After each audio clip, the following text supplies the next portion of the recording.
आज 26 जनवरी 2023 है और आज आप सभी को पता है गणतंत्र दिवस है। मेरी तरफ से आप सभी को गणतंत्र दिवस की बहुत बहुत हार्दिक बधाई। आप सभी जानते होंगे गणतंत्र दिवस क्यों मनाया जाता है और उसी चीज़ में मैं दो चार बातें आपके से कहूँगा कि गणतंत्र दिवस 26 जनवरी को ही क्यों मनाया जाता है। इस चीज़ पर थोड़ा सी चर्चा कर लेते हैं। गणतंत्र दिवस होता क्या है, 26 जनवरी क्यों मनाया जाता है और 26 जनवरी का महत्व तो आप सभी को पता है, राष्ट्रीय त्यौहार है और इस दिन सभी लोग हर्षोल्लास के साथ में, ऐसा और कोई त्यौहार नहीं मनाते जितना 26 जनवरी और 15 अगस्त को मनाया जाता है। तो इस चीज़ के बारे में थोड़ी सी जानकारी ले लेते हैं। हालांकि पढ़ते तो हम जिंदगी भर रहते हैं, लेकिन ये वो चीज़ है जो हर भारतीय को पता होनी चाहिए, हम सबको पता होनी चाहिए। हम हर किसी को ये चीज़ बताएं जिसको नहीं पता, और मोस्टली सभी को पता रहता है लेकिन फिर भी कुछ ऐसे होते हैं जिनको नहीं पता होता है कुछ बारीकियों का। तो वो चीज़ मैं आपसे थोड़ा थोड़ा डिस्कस कर लेता हूँ।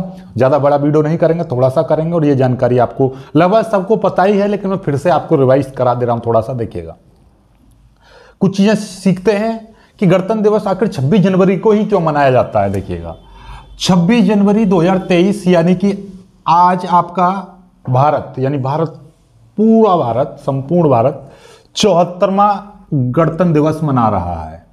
कौन सा? 74वां। आखिर गणतंत्र दिवस क्या होता है? गणतंत्र दिवस का मतलब यह है कि इस दिन क्या है कि आपका गणतंत्र दिवस का मतलब क्या है, लोकतांत्रिक रूप से अपनी सरकार चुनने का अधिकार, सरकार चुनने का, अपनी सरकार चुनने का हक हमको मिला था 26 जनवरी को। कब? 26। जैसे कि आप जानते हो हक का मतलब क्या है, पहले थोड़ी चीज सीखो। जैसे कि आप सभी जानते हो कि हमारा देश गुलाम था अंग्रेजों के। तो गुलाम का मतलब क्या, पहले ये चीज समझो। एक होता है कैदी और एक होता है गुलाम। देखो, कैदी, गुलाम का मतलब ये नहीं कि आपको किसी बंद कोठरी में डाल रखा था बांध बूंद के, जंजीर बांध के, नहीं। गुलाम का मतलब ये है कि आप किसी दूसरे के आदेशों के, दूसरे के नियमों के, दूसरे के नियम कानून के अंडर काम कर रहे हो। यानी कि मैं कहूं, मैं किसी पर बोलूं कि तुझे ये काम करना है, ऐसे करना है, ऐसे करना है, मतलब अपनी, उस सामने वाले की अपनी कोई इच्छा, अपने मतलब कानून ना हो, किसी दूसरे के कानून उस पर आरोपित करके काम कराया जाए तो उसको बोलेंगे कि वो उस दूसरे व्यक्ति के अंडर में काम कर रहा है, अर्थात गुलामी में काम कर रहा है। समझ पा रहे हो बात को? तो ये चीज होती है। तो हुआ क्या कि जब अंग्रेज शासन के, यानी पूरा भारतवर्ष किसके, अंग्रेजी सरकार या अंग्रेजी शासन के अंडर काम करने लगा, तो मतलब क्या है कि ये गुलाम हो गया है, अर्थात उसके नियम कानून कहाँ के चल रहे थे, अंग्रेजी सरकार के। ओके। बाद में अथक प्रयास, मेहनत और बहुत सारे हमारे वीरों के बलिदान के बाद 1947 को आज़ादी मिली, यानी कि आज़ादी की घोषणा 1947 में हो गई। तो जैसे एक प्रकार से आज़ादी मिलने के बाद में और बहुत सारी चीज़ें फिर आवश्यकता होने लगी। जैसे कि आज़ादी हो गई तो यानी कि एक राष्ट्र बनाओ, राष्ट्र बनाओ, तो राष्ट्र कैसे बनेगा, उसका एक अपना नियम कानून होने चाहिए, क्योंकि अभी तक तो हम दूसरे के नियम कानून के अंडर में चल रहे थे, तो अपने नियम कानून होने चाहिए। तो नियम कानून के लिए एक संविधान, एक पर्टिकुलर एक नियमों का वो होना चाहिए, तो यानी कि एक संविधान की आवश्यकता पड़ी। तो यहाँ से स्टार्ट होती है जर्नी के एक संविधान बनाना चाहिए, यानी अपने देश का अपना एक खुद का संविधान होना चाहिए। तो यहाँ से क्या हुआ कि 1947 को अपने नियम कानून बनाने के लिए, अर्थात संविधान बनाने के लिए काम शुरू हुआ। और आपका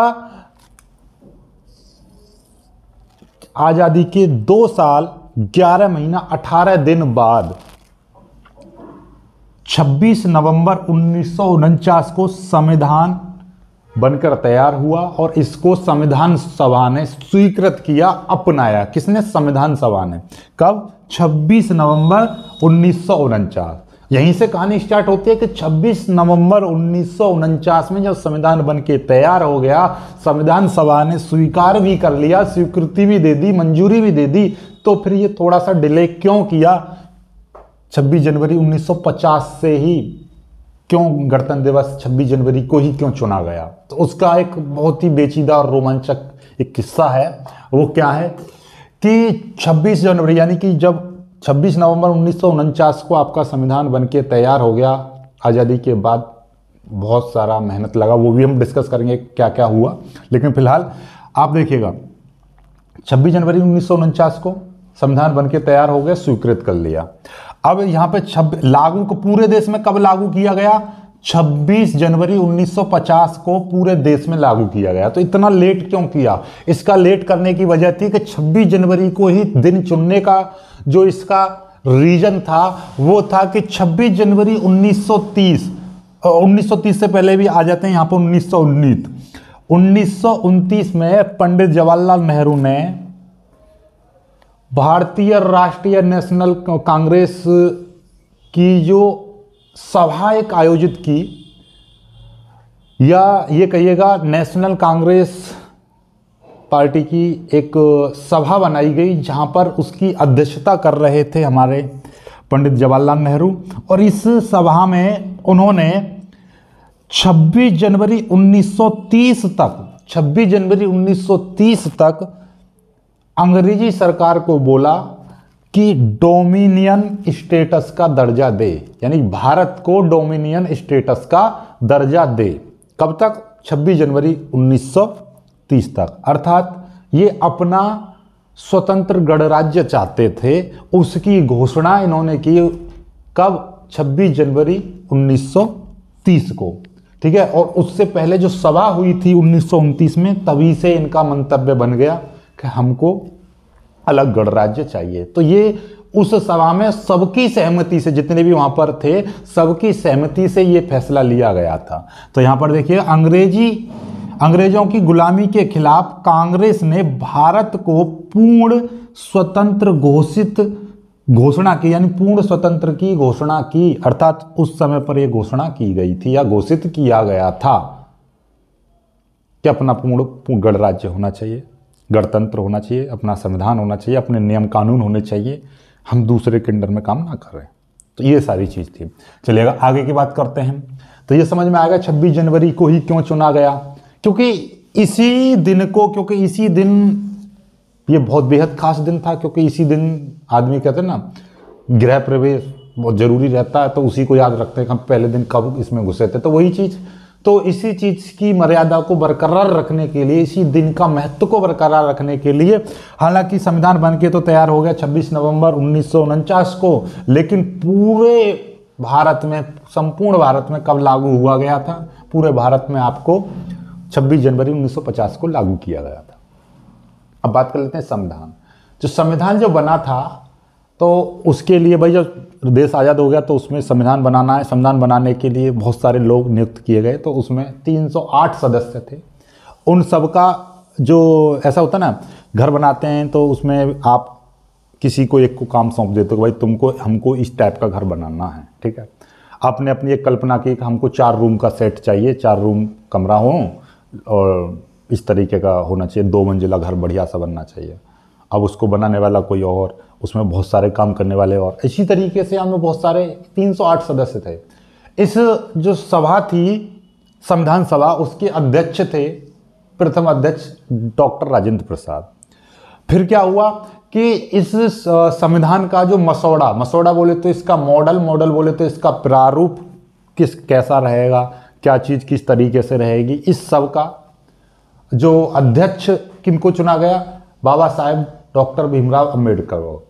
और यहाँ पर क्या हुआ कि ये इसीलिए इनको, यानी कि इनका मसौड़ा इन्होंने तैयार किया, मॉडल, इनका प्रारूप इनके अकॉर्डिंग हुआ, तो इसीलिए इनको क्या बोलते हैं? भारतीय संविधान के वास्तुकार के रूप में इनको हम जानते हैं। ओके, चलिए फिर थोड़ी सी आगे की बात कर लेते हैं। 26 जनवरी 1950 को 26 जनवरी 1950 को भारत एक गणराज्य घोषित हुआ। और घोषणा कब हुई थी?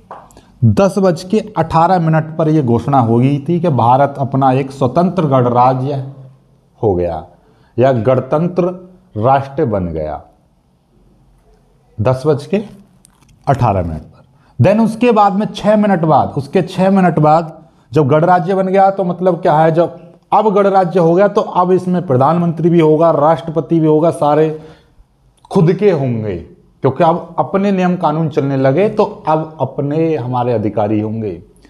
तब 10:24 पर पहले स्वतंत्र भारत के पहले राष्ट्रपति ने, यानी डॉक्टर राजेंद्र प्रसाद ने क्या ली थी? शपथ ली थी। अर्थात 10:24 पर हमारे भारत के प्रथम राष्ट्रपति चुने गए। उन्होंने शपथ ली, विधिवत संवैधानिक रूप से वो राष्ट्रपति बन गए और उसी दिन उन्होंने भारतीय सेना से सलामी ली। उसी दिन अपने रथ द्वारा उस भवन से बाहर निकले। तो ये थोड़ा सा कुछ जानकारी थी। बाकी जानकारी तो बहुत है कि मैं पूरा दिन कर दूं तो वो भी काफ़ी कम पड़ेगा, लेकिन मेरा ये ना तो सब्जेक्ट है और ना ही ये, लेकिन ये जो कुछ जानकारी जो मुझे है तो वो मैंने आपको बता दी और आप भी किसी और को बताओ, और ये चीज़ आपको पता होनी चाहिए।